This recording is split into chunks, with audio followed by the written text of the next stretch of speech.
What's good, Black Star React fam? Welcome back to the channel. This is your boy Jared. Yeah, I said we're going to look at a video from the brothers over at Manhood. Now,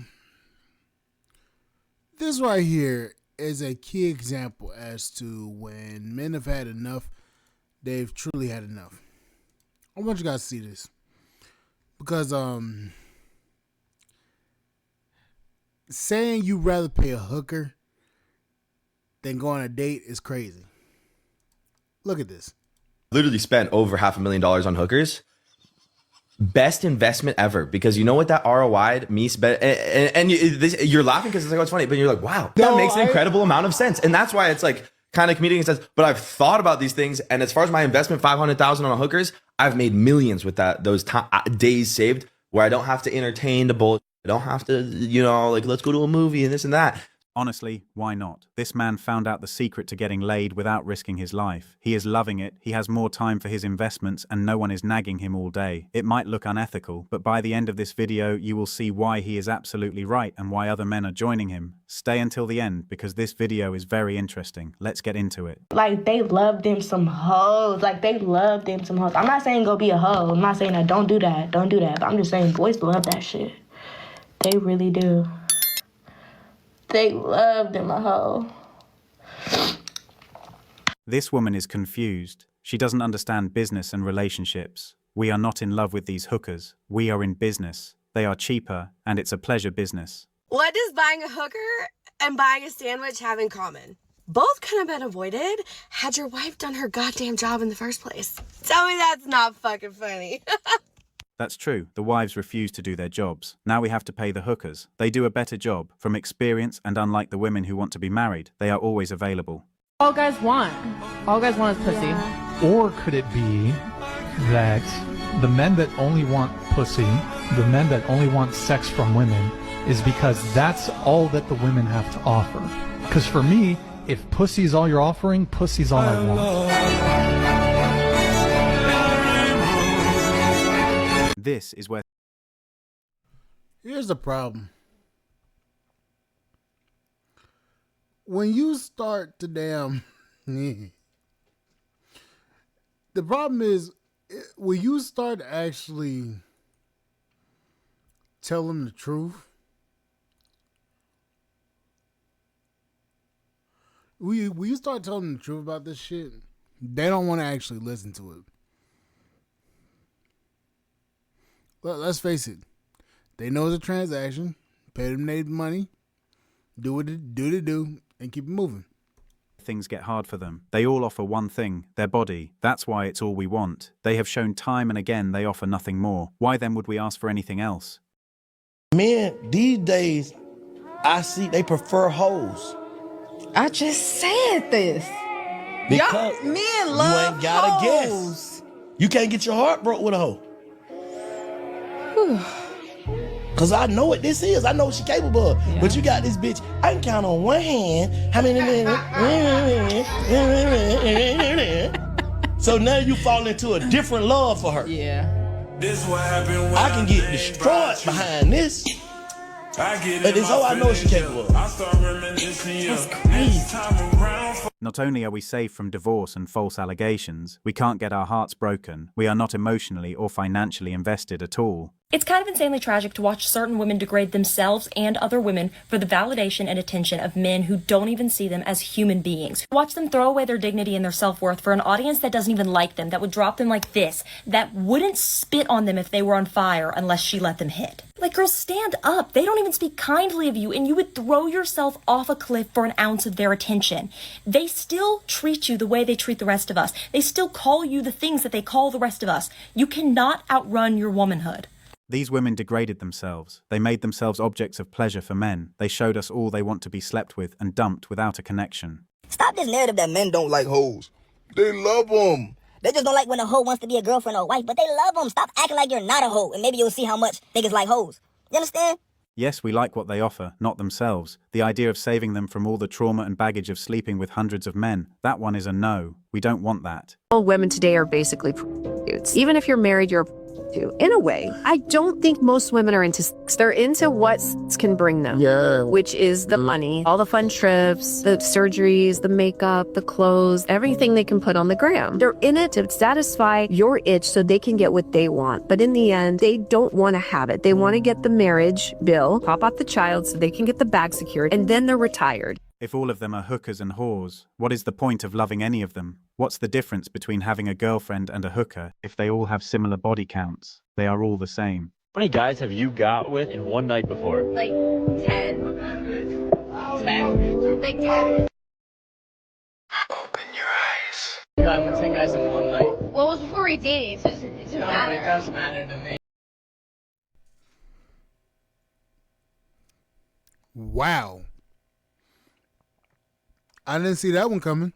Yeah, like It doesn't matter. No, I'm being serious. Like, when did you go with 10 guys in one night? It was before we were dating, so it doesn't matter. No, like, It doesn't matter. no, We it were matters to dating. me that you got with 10 guys in one night. How long you guys been dating for? A year. It was before we dated. It doesn't matter when it Why are you was. sure it's fine? No, it's not fine. Who the fuck is her? Who is she? I don't even know her anymore. It doesn't matter when it was. You're just a hoe. For the streets. She's for the streets. She's for the streets. Are you serious? Yeah. This man just put all his love, money, and attention on a hoe. Look at the pain in his eyes. Now he has found out the hard way. He should know better. Yeah, I just think marriage is an L. In today's day and age, I mean, there's obviously the tradition component if you're religious, but when it comes to the government involvement and the potential financial ramifications of having to unwind a marriage, it does not make sense. Just a couple quick stats on the marriage thing. 50% of marriages end in divorce. 80% of divorces are initiated by women. 90% if she's college educated. 90% of child support payments go from men to women. 97% of alimony payments go from men to women.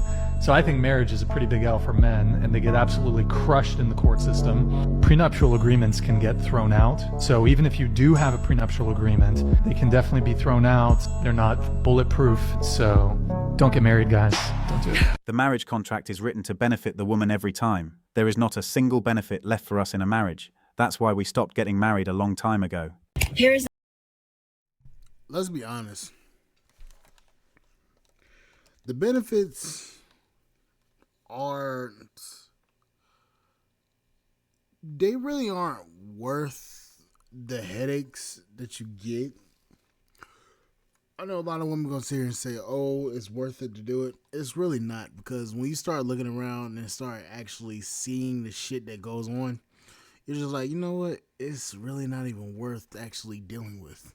The reason why young men are choosing hookers over girlfriends. Modern dating, it's exhausting. Young girls, they complain about everything. Nothing is ever good enough. He didn't text back fast enough. The restaurant, it wasn't nice enough. He's not romantic enough. It's constant work, and he's never winning. A hooker? Well, she just shows up and she's happy to be there. And she leaves when he needs to focus on his goals. No drama, no demands, no guilt trips. She doesn't drain his bank account or his mental energy. And she doesn't make him choose between herself and his future. She's just easy in every sense. Young men, get yourself a hooker. Or find yourself a mature woman who's got her shit together.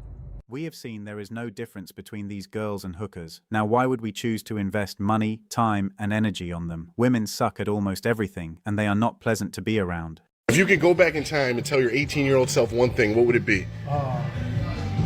Listen, when you want to get laid, hire a hooker and go home. We are taking this advice and hiring them. They do the job better. They are always reliable, and there is almost no downside. We are safe from fake charges or allegations. I'd rather pay. You know the bad part about this? That the bad part of this is this. They don't realize they've literally screwed themselves. Like, if your dude literally saying, I'd rather go pay for a hooker than to actually deal with you and your shit, that's not a good thing. That means that man rather deal with a known hoe than deal with you and your box. Damn. A prostitute, so she leaves when we're done. Rather than sit here and put a bunch of money into a chick and then taking her out for nice dinners, buying her shit, and you get the same result in the end anyway. She's still paying for pussy. He is the one. At the end of the day, we are paying for the same thing, and to make the choice easier for us, they are all selling it, directly or indirectly. It's a win-win for us and them. So let's assume a man is making $1,300 an hour, like my friend. In the traditional dating pipeline, what would be expected of him? Well, first, he'd have to spend some time making something happen. Maybe he has to go out to a bar on a Saturday night and rizz up a girl.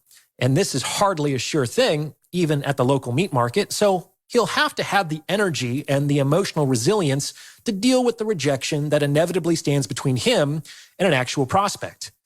Or he'll have to spend time creating a dating profile on an app that won't land him in the invisible 90% functionally ignored by all women, and swiping on hundreds of accounts in order to get some matches. Either way, once he succeeds in getting a number, he'll need to spend more time playing the text game in order to help the woman feel sufficiently safe and sufficiently attracted, which is not an easy balance to strike, to meet up for an actual date. Of course, he'll be expected to plan the date, which will almost certainly occur at some neutral location, as opposed to his house, several days or even weeks out. On the date, he'll be expected to cover all the expenses, but as we'll see, this is the most inexpensive part of dating for him. The meeting itself will probably last 2, maybe 3 hours, with potentially an hour of commuting to and from the location. So he likely has to block off an entire evening, and busy, successful men may only get 1 evening off a week, if that. And given all this time and effort and expense, there is, of course, absolutely no guarantee that the man will even be attracted to the woman in question, let alone succeed in securing a sexual encounter. And irrespective of the moral or ethics involved, this is frustrating because since men attempt to exchange resources for sexual opportunity in the sexual marketplace, this is why he's there. So even if we ignore all the monetary expenses associated with the date itself, which are potentially not insignificant, a 3-hour date bookended by an hour of travel at $1,300 an hour is $5,200. This means this guy is paying $5,000 in terms of the cost to his time to go on a date with you. And this does not include any of the time and effort that went into securing the date. This may come as a shock, but most women do not just show up into a man's life with an intention to make his life easier. Imagine spending $5,000 just for a date that might end up as dry as it started. And on the other hand, we can choose to spend a few $100s, spend less than an hour getting what we want, and go back to work. The choice is very simple. I love whores. Who doesn't? Who doesn't love whores? That's normally the best part. When whores show up, no one's ever been like, oh man, the whores are here. This is not controversial anymore. When they show up, you know the game is going to be good, unlike these girls who bring emotional baggage and trauma sugar-coated as wanting a relationship. See, the bad part about all of this is this. When you literally become a problem to the point where guys don't even want to fucking actually deal with you and actually create a genuine relationship, and they rather just go deal with women that are literally being passed around, you know that's a problem. Now, I'm not saying that you shouldn't have your own issues. You shouldn't have problems. I'm not saying that. But let's be completely honest here. Most of these women's problems are some of the most bullshit problems out there. It's nothing serious. It's nothing to really be taken serious. Okay. So you cry about something that's going on and you are emotionally damaged because all this random rah-rah shit. Okay. Then when you look around and look at it, you're like, you know what? She full of shit. Men rather just deal with themselves. I mean, to be honest with you, I understand. But you know what? They're going to be like, oh, I don't see why men would just rather be by themselves and deal with a literal prostitute. Well, you've got your answer. Anyways, like, share, subscribe to the channel, support the podcast, spotify.com. I will catch you guys on the flip side. Thank you guys for listening. Bye, guys.